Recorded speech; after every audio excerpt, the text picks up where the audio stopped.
윤석열 대통령께 묻습니다. 대한민국 역사 속에 어떤 대통령으로 남길 원합니까? 성공한 대통령으로 남길 원합니까? 그렇다면 지금의 국정 기조와 국정 운영 체제 그리고 인사 방침을 모두 폐기하십시오. 지금 이미 대통령께서는 선을 넘어도 한참 넘었습니다. 법치의 위험선, 상식의 위험선, 보편적 가치의 위험선을 다 넘었습니다. 정권이 바뀌고 1년 반도 안 된 상황에서 대한민국은 민주주의와 법치의 총체적 위기에 직면해 있습니다. 지금 대통령의 자세가 바뀌지 않는다면 단순히 실패한 대통령으로 남는 것이 아닙니다. 이번 임기 5년은 직선제 이후 최악의 민주주의로 기록될 것입니다. 그것은 대통령 개인의 불행이 아니라 국가의 불행, 국민의 불행입니다. 대통령 스스로부터 변화할 것을 강력히 권고합니다. 윤석열 정부가 출범한 지 1년 4개월입니다. 언제까지 무슨 일만 생기면 전임 정권 탓을 할 겁니까? 대통령 임기의 헌법적 엄중함과 무한 책임은 임기가 시작된 날로부터 임기가 끝나는 마지막 날까지 단 하루도 예외가 될 수 없습니다. 전임 정권 탓을 한다고 책임을 모면할 수도 없습니다. 전임 정부의 부족했던 부분은 고치고 채우고 극복하면 됩니다. 잘한 부분은 잘한 대로 이어가고 더 발전시키면 됩니다. 그것이 국정이고 그것이 국가 경영입니다. 전임 정권이 밉다고 해서 전직 청와대 참모들과 내각 인사들을 무더기로 수사하고 기소하고 구속하는 일은 사사롭습니다. 한풀이 같습니다. 증오는 증오를 낳습니다. 민주당이 증오의 사슬을 끊겠습니다.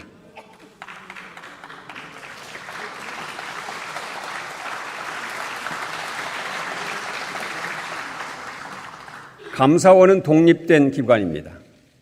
감사의 독립성이 보장되지 않으면 행정부 안의 균형과 견제는 사라집니다. 현재 감사원은 전혀 독립된 기관으로서 기능하지 않습니다. 사실상 대통령 하명 감사를 전문으로 하는 기관처럼 보입니다. 전임 정권 수사에 전위된 노릇을 하고 있습니다. 대통령실과 검찰의 하위 기관으로 전락했습니다. 단언컨대 다음 정권을 누가 맡더라도 감사원의 공정성과 독립성 보장을 위해서 지금처럼 둬서는 안 된다는 공론이 형성될 것입니다.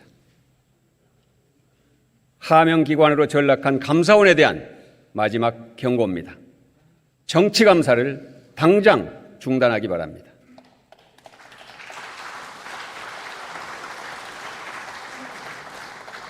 민주주의는 정교한 법치와 공정한 시스템에 의해 유지됩니다. 지금 이 정부가 그렇게 하고 있다고 볼 수 있습니까? 불법을 저지른 검사에 대한 탄핵 절차에 들어가겠습니다. 이것은 법치의 문제입니다. 정의와 상식의 문제입니다. 또 있습니다.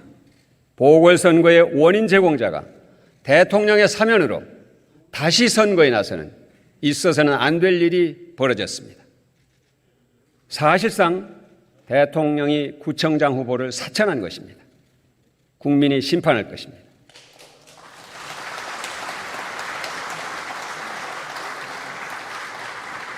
대한민국은 친일을 제대로 청산하지 못했습니다. 친일 세력은 반공을 무기로 권력을 연명했습니다. 독재 정권의 무기도 반공이었습니다. 여기에 지역주의를 더해서 정권의 권력을 강화했습니다. 그러나 간첩 조작과 총풍과 세풍과 찻대기 등으로 그 실체가 드러났고 국민의 심판을 받았습니다. 이에 대한 단 한 차례 역사적 반성도 없이 다시 반공과 이념의 광풍이 불고 있습니다. 국민은 흔들리지 않습니다. 오히려 분노합니다. 국민을 반으로 가르는 분열 정치를 민주당이 막아내겠습니다.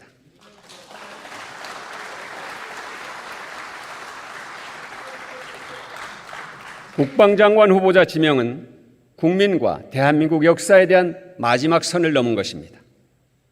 대한민국의 정통성과 헌법에 대한 도전입니다.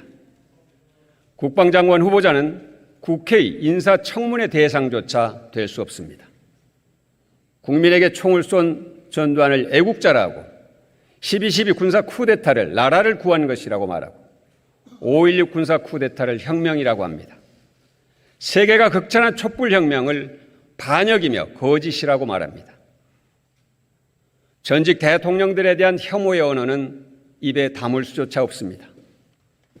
어떻게 구구 아스팔트 선봉부대장을 대한민국 안보사령탑에 앉힐 수 있습니까? 국민의 자존심과 국격을 짓밟는 행위입니다. 철회하기 바랍니다.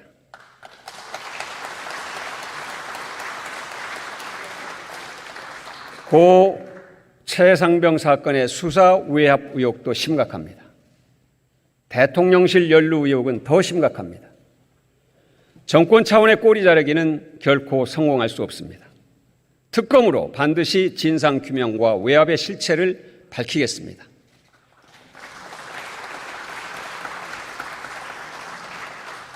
정권의 무능과 무책임, 권력의 사유화에 반드시 책임을 묻겠습니다. 시간은 정권의 편이 아닙니다. 국민의 편입니다. 그것이 역사의 시계입니다.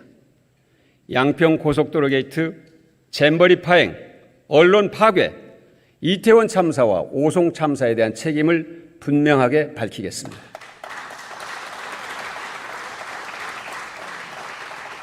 언론에 대한 무차별적 탄압은 방송 장악을 넘어 언론 파괴입니다. 민주주의의 나무를 뿌리째 뽑는 행위입니다. 방송 장악에 저항했던 고 이용마 기자를 많은 언론인들이 기억합니다. 전임 정부에서 민주당이 방송법을 완수하지 못했습니다. 반성합니다. 하지만 반드시 방송법을 통과시켜서 최소한의 언론 자유, 공정성과 독립성을 지키겠습니다. 이 정부의 문제는 대통령과 주변의 참모들이 국민의 삶을 제대로 모른다는 것입니다. 대통령과 국무위원들과 국민의힘은 국민의 목소리를 듣기 바랍니다. 선생님들의 목소리가 들립니까? 제가 비겁해서 선생님을 지키지 못했습니다. 더 이상 참지 않겠습니다. 서희초 선생님의 죽음을 내 탓으로 받아들이는 수십만 검은옷 선생님들의 절규입니다. 민주당은 선생님들의 용기와 함께 하겠습니다.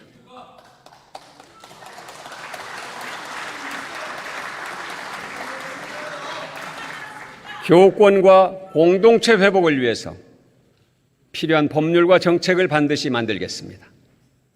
수산업자의 한숨소리가 들립니까? 아무 죄를 지은 게 없는데 사형 선고를 받은 느낌입니다. 목포에서 수산업을 하시는 분의 한탄은 일본의 후쿠시마 오염수 해양 투기로 인한 국민의 불안이 목숨과 연결되어 있음을 말합니다. 후쿠시마 등 방사능에 노출됐을 우려가 있는 일본산 수산물 수입 금지를 입법으로 못 받겠습니다.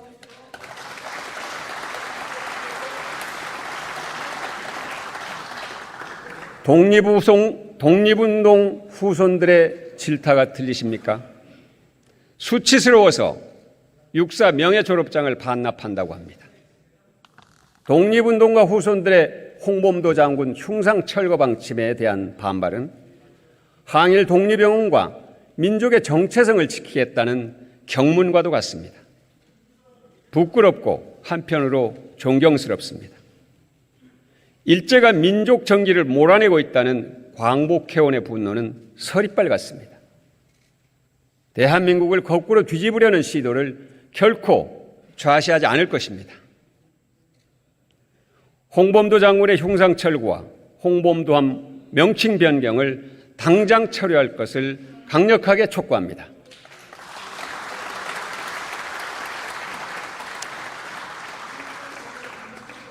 한일 양국은 동맹관계가 아닙니다.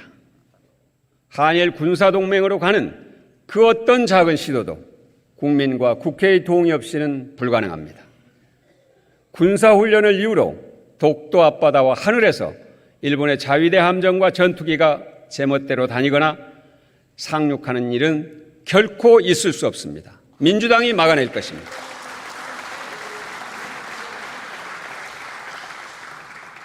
합법노조 활동 보장법인 노란봉투법을 통과시키겠습니다. 대법원 판결이 이미 법 개정의 내용을 담고 있습니다. 때문에 대통령이 거부권을 행사할 명분이 없습니다. 국회가 응답해야 할 책임만 남았습니다. 노동자를 보호하고 기업과 우리 공동체의 이익을 키우는 상생 법안입니다.